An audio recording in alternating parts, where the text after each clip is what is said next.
Hola, ¿cómo están? Bienvenidas y bienvenidos a esta nueva edición de Entrevistas CNN. Soy Isel Guerra y en esta oportunidad vamos a profundizar y también analizar un tema sumamente relevante en materia internacional, como lo va a ser próximamente la elección del próximo secretario o secretaria general de las Naciones Unidas. Antonio Guterres va a finalizar su mandato renovado de 5 años a finales del 2026 y ya en la Asamblea General de las Naciones Unidas vimos ahí algunos nombres y también la retoma precisamente de este tema tan trascendental para el futuro de nuestro planeta. Y para eso, a esta hora, vamos a tomar contacto con Liliana Baliña, quien ya vemos en pantalla, experta en Derecho Internacional de los Derechos Humanos, actualmente consultora, investigadora independiente y también exfuncionaria internacional de las Naciones Unidas. Muchas gracias, Liliana, por acompañarnos en esta oportunidad.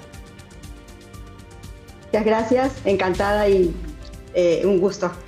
Liliana, comencemos esta entrevista con la que sin duda es la pregunta que se puede hacer quien nos está viendo a esta hora. ¿Qué tan largo es el proceso de la elección de un secretario general de las Naciones Unidas y cuándo vamos a ver precisamente esos primeros pasos adoptados desde la ONU? Bueno, es difícil saber exactamente cuánto tiempo va a tomar porque definitivamente depende un poco de la perspectiva de acuerdos entre quienes deben decidir. Pero el proceso se inicia con el involucramiento de la Asamblea General de las Naciones Unidas, donde están representados todos los Estados miembros, y el Consejo de Seguridad, conformado por 15 miembros, incluidos los 5 miembros permanentes. Entonces, estos dos, sus presidentes, realizan una carta que envían a los Estados miembros para invitar a presentar candidaturas para las nominaciones de nuevo secretario o secretaria general. Entonces, ahí se inicia el proceso. Luego se presentan, algunos estados presentan candidatos o candidatas, y a partir de ahí hay una serie de reuniones en las que se escucha a los candidatos y candidatas para poder tomar una decisión. En este caso, obviamente hay una parte formal, pero también hay una parte informal que se da más en los pasillos y en otros escenarios en los que hay negociaciones, en los que los estados tratan de llegar a acuerdos. Una vez que se da este proceso, el Consejo de Seguridad toma una recomendación, hace una recomendación de una persona dentro de los candidatos o candidatas y lo envía a la Asamblea General. Esta recomendación debe ser tomada por lo menos con la mayoría de 9 de los 15 miembros y sin la oposición de ninguno de los 5 miembros permanentes. Y ahí pasa entonces a la Asamblea General, donde todos los estados aprueban o no toman la decisión final sobre el próximo o próxima secretaria general. Hay varios nombres que hemos escuchado en estas últimas semanas. Bueno, desde nuestro país, sin ir más lejos, también el presidente Gabriel Boric anunciaba precisamente su nominación a la ex presidenta Michelle Bachelet. Pero centrándonos en la región, está, por ejemplo, la figura de Rafael Grossi, ¿no?, quien hoy se desempeña como director general de la OIEA, que es la Agencia Internacional de la Energía Atómica. Rebeca Grispan, ¿no?, ex segunda vicepresidenta de Costa Rica. ¿Por qué es importante precisamente y tan relevante, ¿no?, que figuras varias, ¿no?, precisamente en nuestra región, sean consideradas como una opción? ¿Cómo lo ves tú? ¿Qué análisis haces precisamente de que los nombres vengan desde este lado del planeta? Bueno, como ustedes saben, normalmente hay como una especie de acuerdo de balance regional donde los principales órganos son renovados y hay distintas regiones que van tomando el relevo de esas responsabilidades. En el caso del secretario general, América Latina y el Caribe, o sea, el GRULAC, el Grupo de Latinoamérica y el Caribe, es el grupo que no ha tenido más que un secretario general, que fue Javier Pérez de Cuellar, mientras que los otros grupos regionales ya han tenido más de uno, 2 o incluso 3.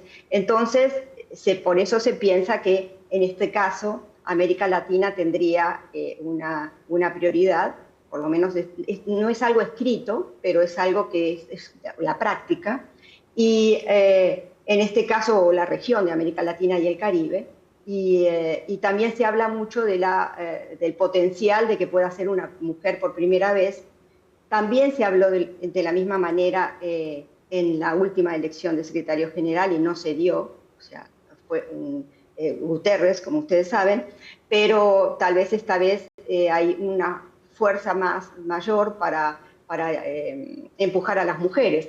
Pero al mismo tiempo hay muchos de los candidatos o supuestos candidatos, en la medida que no todos han sido todavía nominados oficialmente, en los que tienen una serie de desafíos, porque la región es una región, es la región más desigual del mundo. Sí, sin y entonces, duda. en ese sentido, la gran responsabilidad de quien asuma en nombre de la región es estar atravesado por esa prioridad de combatir esa desigualdad que nos aísla de una serie de llegar a los principios de las Naciones Unidas. Ustedes saben, las Naciones Unidas tienen 3 pilares fundamentales: la paz y la seguridad, el desarrollo y los derechos humanos.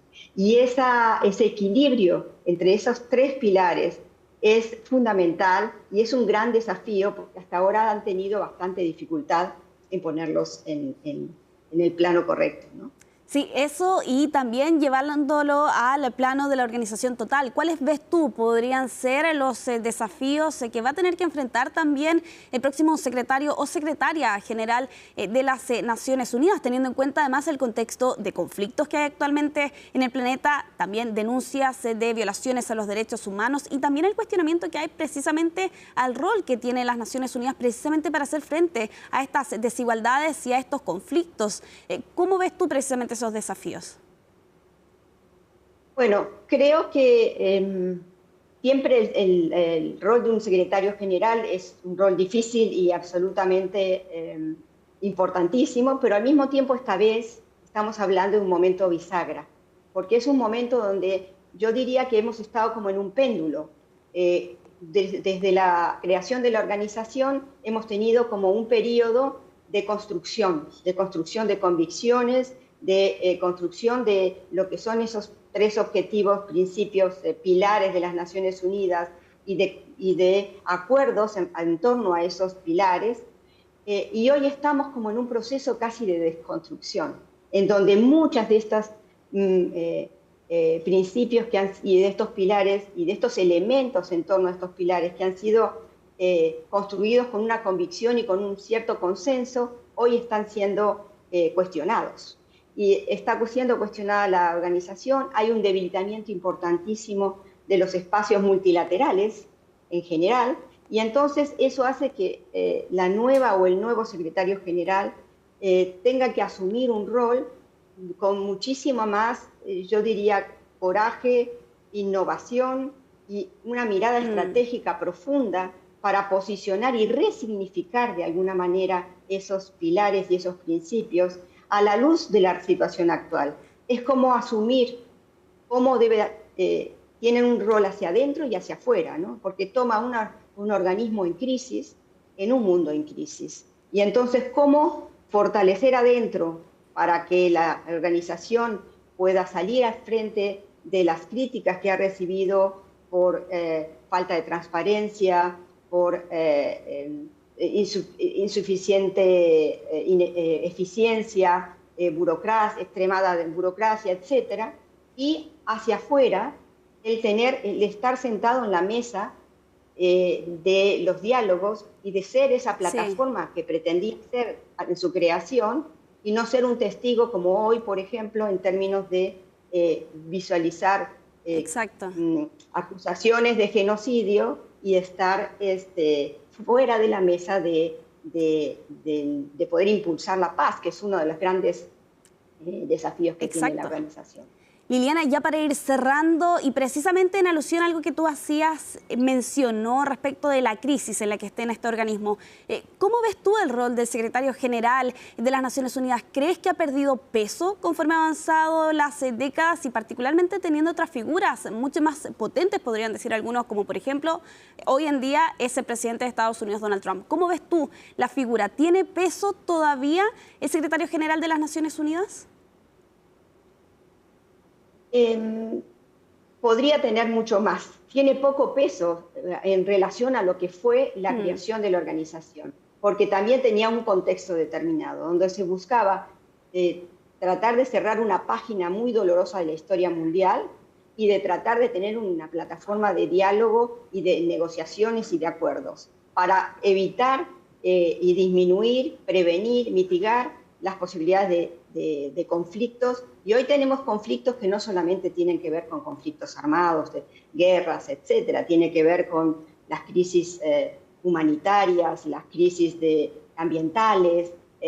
Entonces hay una serie de desafíos que hace que si tiene que haber alguien que de alguna manera representa el interés de la humanidad, como hace muy poco han estado tomando unas decisiones en relación con un pacto del futuro, un pacto que toma en cuenta las futuras generaciones y que considera un escenario para trabajar conjuntamente, es ahí donde el secretario general o la secretaria general nueva tendría un rol de lograr posicionarse en un escenario, como digo, que no está dándose a través de las relaciones multilaterales, sino de los liderazgos individuales de algunos estados, ¿no? Y por supuesto ahí tiene la reforma de las Naciones Unidas también. Exacto. Porque eso es parte de las inconsistencias que ha tenido desde su creación en términos del Consejo de Seguridad, en términos de las entidades financieras internacionales que han sido también muy